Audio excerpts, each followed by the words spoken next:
When trying to figure out why Beric has been around for so many seasons without it being revealed why he kept on being revived by the Lord of Light time after time, I thought I might as well make a video on him. And since Thoros' story is so deeply intertwined with his, I might as well talk about him too. So before we find out what Beric's big moment in the final season will be, let me go into his backstory. Thoros is very different from the other red priests and priestesses we've seen in the story. While all the rest have been all serious and dramatic, Thoros knows how to have a good time. He has the name Thoros of Myr because that's the city he was born in. Myr is one of the free cities near the western shores of Essos. The city isn't very interesting in comparison to some of the other locations in Essos. Since he was the youngest of 8 children, his father gave him to the Red Temple of Rolor when he was a child. He says it's not the path he would have chosen, but still prayed the prayers and spoke the spells. He describes himself as no holy man since he would lead raids on the kitchens and from time to time be found with girls in his bed. Like all the other priests and priestesses, he is able to see visions in the flames, but how well he's able to interpret what he sees is questionable. All we know is that from time to time, he was able to see things. Mokoro, the Red Priest in the later books, and Melisandre actually go into detail of what they see, but so far Thoros' visions haven't been written in. The Red Temple in Myr, where he was raised, saw him as a bother for all his bad habits. He was sent to King's Landing to convert the Mad King Aerys Targaryen II, along with the rest of Westeros. The religion of Rolor is dominant in Essos, but very few are followers in Westeros. The Mad King was obsessed with fire and the more dangerous wildfire, so it only made sense to try and convert him to this religion. There had always been alchemists in the Seven Kingdoms, but their power and influence was fading. Well, until the Mad King came into power and began to rely on the Guild of Alchemists once again. Thoros says he failed to convert Aerys because they knew better tricks than he did. One of Thoros' famous tricks was using wildfire to set his sword aflame when going into battle. He may have been a priest, but fighting was what he loved. His fire sword trick and fearless personality made him good at it too. Robert Baratheon became fond of him when Thoros entered his first tourney melee with his flaming sword. It scared the hell out of Kevan Lannister's horse during the fight and threw Kevan off. Robert burst into laughter like he usually did when seeing a Lannister suffer. The two were pretty similar. Thoros and Robert both loved eating, drinking, women, and fighting, while neglecting their real responsibilities. Robert enjoyed his company so much that he had him stay at his court when he became king as his good friend and drinking buddy. Thoros would continue to enter tourneys and win in multiple occasions since his tricks scared the horses and some of the newer fighters unfamiliar with his antics. King's Landing's blacksmith would charge him more than others because of how poorly he would treat his swords, but Robert Baratheon would pay up for the entertainment. Thoros would become fairly well known after the Greyjoy Rebellion. House Greyjoy was dumb enough to believe they can make themselves kings of the Iron Islands a few years before the start of the current story. Some of the most well-known characters participated in crushing the rebellion, like Robert, Ned, Jaime Lannister, Jorah Mormont, and the Mountain. But everyone remembers how Thoros was the first over the wall during the siege with his flaming sword, hungry for battle. It seems like the more time he spent in Westeros, he lost interest in his faith and his duty to convert others. In the same tourney that we see in Game of Thrones Season 1, he wins yet another tourney melee. This is where he, for all we know, comes across Beric Dondarrion for the first time. Beric was one of the many defeated by Thoros, but it would be until a little later in the story where they would become close friends and the reason Thoros becomes a devout follower and priest for the first time in his life. Beric's backstory isn't as extensive and interesting in comparison to Thoros's, but there's some things worth mentioning. Beric is House Dondarrion's Lord of Blackhaven in the Stormlands. The area where the family's castle is located is called the Dornish Marches, even though it's in the Stormlands. Lords in this area have the name Marcher Lords. Beric doesn't have the most creative nickname in the story. He got the name Lightning Lord solely because of his family's sigil. A lot of the ancient lore in the story can get pretty ridiculous, and one of these strange pieces of lore is why House Dondarrion has a lightning strike as their sigil. Apparently long ago, a messenger was making his way to a Storm King for some important reason, but was ambushed by 2 Dornishmen. He was only able to get away because his attackers were killed by a lightning strike.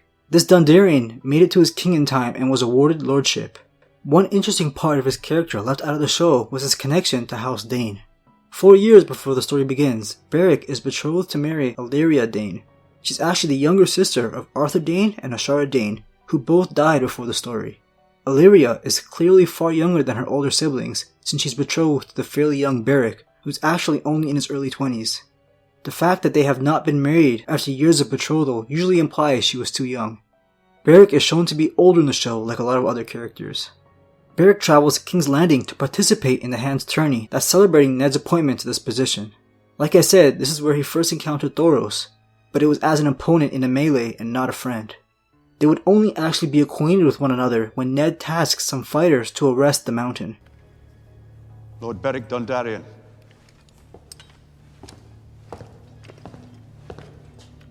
You shall have the command. Assemble 100 men and ride to Sir Gregor's keep. As you command. You may not recognize Beric in this scene because he was actually played by a different actor in his one and only scene in Season 1. The next time we would see him in the show would be Season 3, where he would already have been killed 5 times. Beric was a young man, so safe to assume this was the first time on the battlefield. Despite traveling with the skilled Thoros of Myr, their mission to bring the mountain to justice for attacking innocent people in the Riverlands under Tywin's orders was a failure. It was Loras Tyrell in the books that wanted to lead the party, but Ned picks Beric, saying that he's the highest in rank in the room.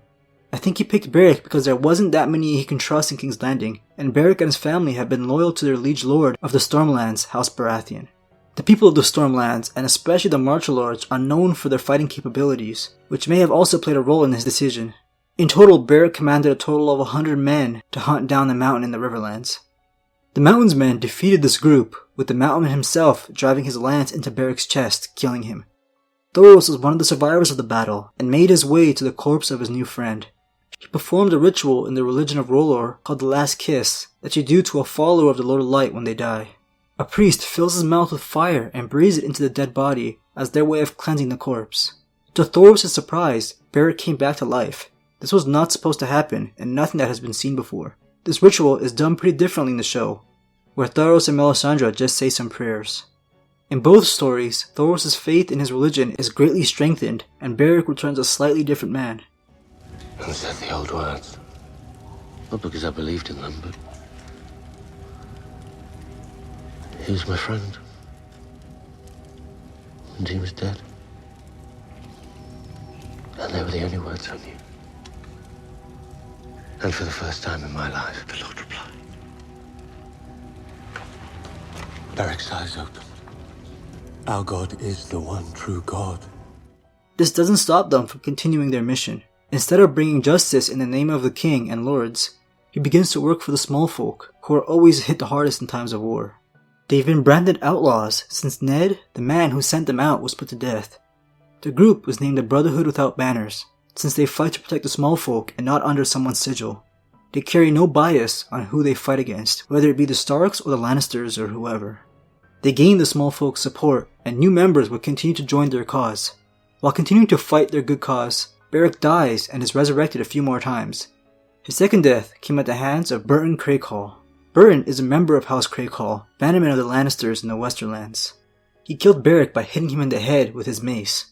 After Thoros brings him back, Beric would get his revenge and kill Burton Craighall. Beric's third death was by the hands of one of the most unlikable characters in the series. The Mountain has been given the blame for killing Rhaegar Targaryen's wife and children in the show. Rhaegar and Elia's firstborn child, the 3-year-old Rhaenys, was actually killed by a character named Amory Lorch. He took her while she was hiding under a bed and repeatedly stabbed the little girl to death, all under Tywin's orders many years ago. Well, his cruelty didn't change over the years. Beric was becoming somewhat of a legend in the Riverlands, since he was so hard to find, and reports of him being everywhere and unable to die. Amory Lorch decided to draw him out by parading an innocent couple around the kingdom, claiming he would hang them if Beric did not surrender. Beric, being the hero that he is, surrenders, but all 3 are hanged to death by Amory. Thoros later cuts him down and revives him, but it wouldn't be long until he is killed again. His 4th death was by a familiar face. The Brotherhood would come across the mountain again, and once again he killed Beric. He was stabbed in the eye, and this is how he earned his eye patch. His 5th death was by another character not in the show. It was by a sellsword named Vargo Hope, who was first hired by Tywin, but then betrayed him to join Roose Bolton. Vargo is actually the character who ordered Jaime Lannister to have his hand cut off in the books. How Vargo killed him isn't detailed, it's only briefly mentioned in the 3rd book, A Storm of Swords. His 6th death is the only one that we actually see happen in the show. After the Hound defeats Beric in his trial by combat, he is resurrected for the last time. In this fight, we see that Beric has picked up on his friend Thoros' famous trick of lighting his sword on fire before battle. Except Beric does this a little differently. Thoros always used wildfire to ignite his blade, but Beric only needs to use his blood. In a later conversation between Beric and Thoros, Beric explains the toll of all these deaths are having on him. He says, "Can I dwell on what I scarce remember? I held a castle on the marches once. and there was a woman I was pledged to marry, but I could not find that castle today, nor tell you the color of the woman's hair. Who knighted me, old friend? What were my favorite foods? It all fades. Sometimes I think I was born on the bloody grass in that grove of ash, with a taste of fire in my mouth and a hole in my chest. Are you my mother, Thoros? Arya also notices that he doesn't eat or even sleep. This is very similar to a character named Cold Hands in the books, who is another dead character who has been resurrected and is in the service of the Three-Eyed Raven. We don't see the Brotherhood without banners for a while in Game of Thrones, but in the books, something massive happens in their group that is left out of the show. They run into Catelyn Stark's corpse, but Thoros refuses to try and revive her. Thoros explains that she was dead for 3 days, too long to perform the last kiss on her. Beric decided to perform the ritual himself, and it worked. Catelyn came back to life, but Beric dropped dead in exchange for the 7th and final time. Catelyn has taken the new name of Lady Stoneheart, and now leads the Brotherhood. Many left after Beric's death and witnessing Catelyn's change. Thoros follows her, but is conflicted about her new dark personality. Lady Stoneheart is laser focused on killing the people and anyone involved with bringing harm to her family. In the show, it's Thoros who dies when on their mission north of the Wall. The reason Beric was revived over and over in the books was to bring back Catelyn, it seems, in order to bring justice. His purpose in the show has still yet to be revealed, and it has to happen in these last 6 episodes of the final season. I'm sure that he survived when a part of the wall was destroyed in the season 7 finale. I think a fitting end for his character would be to pass on his life to another main character after they die in season 8, in a similar fashion to what happened in the books. It does seem like the writers are hinting at killing and reviving the Hound, with him being now able to see visions and fires. But let me know what you guys think Beric's reason for all these resurrections have been. And if he is to trade his life with someone, who would it be? I hope you guys enjoyed this one. I'll be back with another one very soon.